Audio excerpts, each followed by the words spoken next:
बिस्मिल्लाहिर्रहमानिर्रहीम। दोस्तों, तो आज मैं आप लोगों को बताने लगा हूँ कि आप पंजाब कॉलेजेस में कौन कौन से रूल्स फॉलो करके अपनी स्कॉलरशिप बचा सकते हैं, क्योंकि पंजाब कॉलेज कई तरीक़ों से आपकी स्कॉलरशिप कैंसिल कर सकता है। उसके लिए मैं आपको आज कुछ रूल्स बताने लगा हूँ जो यहाँ पर लिखे हुए हैं, प्रोस्पेक्टस पे भी आपको मिल जाएगा रूल्स एंड रेगुलेशंस में।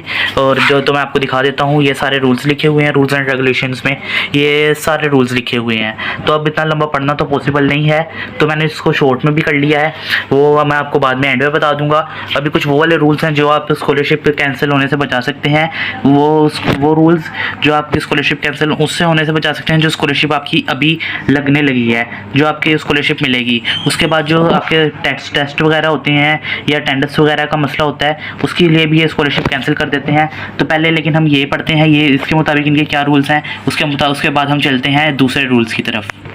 तो गाइस, सबसे पहला रूल ये है कि ये लिखा हुआ है रूल नंबर 1, स्कॉलरशिप की बुनियाद पर दाखिले के क़वायद व ज़वाबित। ठीक है, स्कॉलरशिप की बुनियाद पर जमा करवाए जाने वाले फॉर्म में दर्ज झैल मज़ामीन तब्दील नहीं होंगे। ताहिम स्कॉलरशिप के तहत दाखिले की ख्वाहिशमंद तलबा और तालबात एक से ज़ायद मज़ामीन और कैंपसेस में फ़ॉर्म जमा करवा सकते हैं। इसका मतलब यह है कि अगर आपने दाखिला लेना है तो आप के बाद में कैंपस चेंज नहीं होगा, तो आप इसीलिए कोई एक से ज़्यादा कैंपस में भी अपनी फ़ीस जमा करवा सकते हैं। जो अगली वीडियो होने वाली है वो होने वाली है स्कॉलरशिप फॉर्म पे।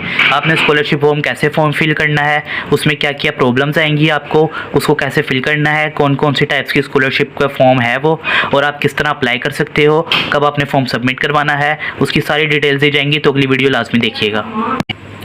आगे आ जाता है रूल नंबर 2, स्कॉलरशिप की मुकर्ररा तारीख के बाद स्कॉलरशिप के लिए फ़ॉर्म जमा नहीं करवाए जा सकते। इसका मतलब यह है कि अगर आपकी एक बार स्कॉलरशिप की जो तारीख दी जाएगी आपको फ़ॉर्म जमा करवाने की, उसके बाद तारीख के बाद फ़ॉर्म जमा नहीं होंगे। स्कॉलरशिप का मैंने आपको पहले भी बताया था, स्कॉलरशिप का एक अलग फॉर्म मिलता है, वो पंजाब ग्रुप ऑफ कॉलेजेस से ही मिलेगा आपको। उसका एक अलग फॉर्म होता है जिसमें किनशिप स्कॉलरशिप होती है। और अगर आपने मेरिट बेस्ड स्कॉलरशिप के लिए करना है तो उसका मेरे ख्याल से कोई फॉर्म नहीं है, या फिर उसका भी है। मैं आपसे अगली वीडियो में सारे फॉर्म का शेयर करूंगा कि फॉर्म की क्या इन्फॉर्मेशन है, और अगला फॉर्म मैं आपको स्कॉलरशिप फॉर्म फिल करना भी सिखाऊंगा।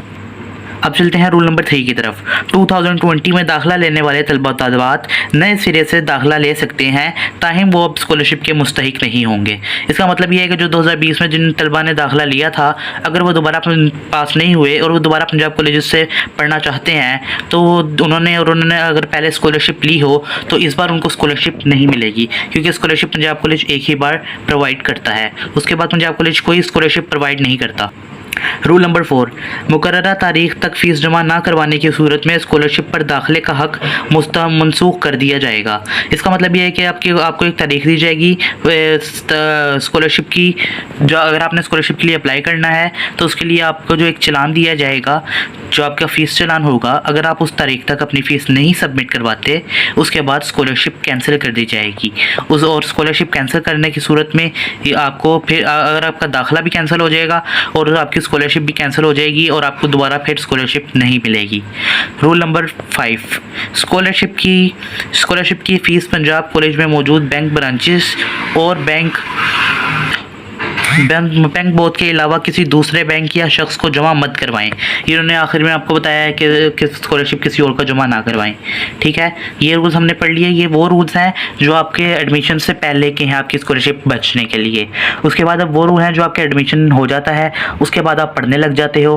पढ़ाई के दौरान जो आपकी ये स्कॉलरशिप कैंसिल करते हैं, कुछ बुनियाद होती है उसकी भी, उनके भी इन्होंने कुछ रूल्स वगैरह हैं, वो भी मैं आपको बताता हूँ। वो फ़िलहाल कहीं पर लिखे हुए नहीं हैं, वो मैं आपको ख़ुद बताऊँगा, क्योंकि मैं खुद पंजाब ग्रुप ऑफ कॉलेज से पढ़ा हुआ हूँ, तो उनके सारे रूल्स मुझे पता है, तो मैं आपको इस वीडियो में सारा बताता हूँ। उसके लिए एक सबसे बड़ा रूल ये है कि कॉलेज फ़ीस में किसी भी किस्म की रियायत स्कॉलरशिप के तसलसल के लिए तलबात को कम से कम 85% हाज़िरी यकीनी बनाना होगी। बसूरत दिगर इनकी फ़ीस में रियायत या स्कॉलरशिप का इस्तेहाक ख़त्म हो जाएगा, जिसका मतलब ये है कि आपकी 85% अटेंडेंस होना ज़रूरी है। ये उन स्कॉलरशिप्स के लिए है जो मैंने आपको पिछली वीडियो में बताया था, कौन कौन सी स्कॉलरशिप्स हैं जो ये लिखी हुई हैं। स्कॉलरशिप्स किंगशिप, टीचर सन डॉटरशिप और अलाइड स्कूलशिप, इनके लिए आपकी अटेंडेंस 85% होना ज़रूरी है। और एक जो है मेरिट बेस्ड स्कॉलरशिप, वो अलग है, वो उनके लिए, उसके लिए मेरिट बेस्ड स्कॉलरशिप का मैंने आपको पहले बताया था पिछली वीडियो में।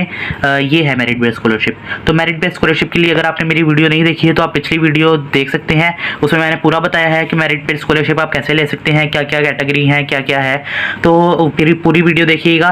तो अब उसमें ये है कि अगर आपने मेरिट बेस्ड स्कॉलरशिप पे एडमिशन करवाया है ना, और आपकी मेरिट बेस्ड स्कॉलरशिप है, तो आपको 90% से ज़्यादा अटेंडेंस होना ज़रूरी है। मेरिट बेस्ड स्कॉलरशिप के लिए 90% से ज़्यादा आपके अटेंडेंस होना ज़रूरी है। और अगर आपकी इनमें से कोई स्कॉलरशिप है, किनशिप है, या फिर आपकी टीचर सन्स डॉटर स्कॉलरशिप है, या आपकी अलाइड स्कूल की स्कॉलरशिप है, तो आपके लिए 85% अटेंडेंस होना ज़रूरी है।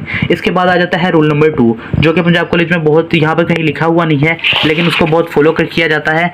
वो ये है कि सबसे पहले आपके मंथली टेस्ट शुरू होते हैं।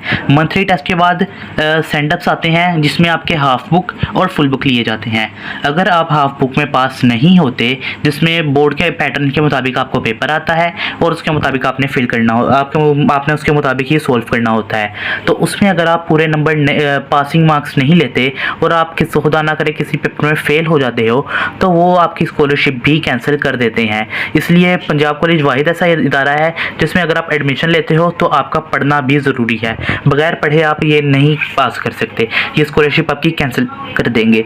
और जिनकी 100% स्कॉलरशिप है, उनकी 95% अटेंडेंस होना ज़रूरी है। अब ये कुछ रूल्स लिखे हैं, रूल्स एंड रेगुलेशंस लिखे हुए हैं। इसमें बहुत से रूल्स हैं कि हमारे कॉलेज में ये ना करें, ये ना करें। जिसमें एक मेन रूल ये है कि इनमें मोबाइल फ़ोन अलाउ है, लेकिन अगर आप मोबाइल फ़ोन्स पकड़ा जाता है आपका, तो आपका फ़ोन एडमिशन ऑफिस भेज दिया जाएगा। उसके बाद आपको सेशन के एंड पर मिलता है मोबाइल फ़ोन।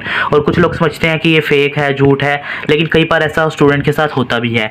ऊपर से दूसरा रूल ये है कि अगर आप स्मोकिंग वगैरह कॉलेज में अलाउ नहीं है, ठीक है। उसके अलावा टीचर से अगर आप बदतमीज़ी करते हैं तो आपको स्ट्रक ऑफ कर दिया जाएगा, आपकी स्कॉलरशिप भी कैंसिल कर दी जाएगी। इसके अलावा और भी बहुत से रूल्स हैं, ये सारे रूल्स लिखे हुए हैं। फिलहाल मेरी अगली वीडियो आने वाली है स्कॉलरशिप फॉर्म पे। स्कॉलरशिप फॉर्म आपने कैसे फिल करना है, क्या क्या क्या कैटेगरीज होती हैं स्कॉलरशिप्स के लिए, वो वीडियो मेरी अगली आने वाली है, तो वो वीडियो ज़रूर देखिएगा।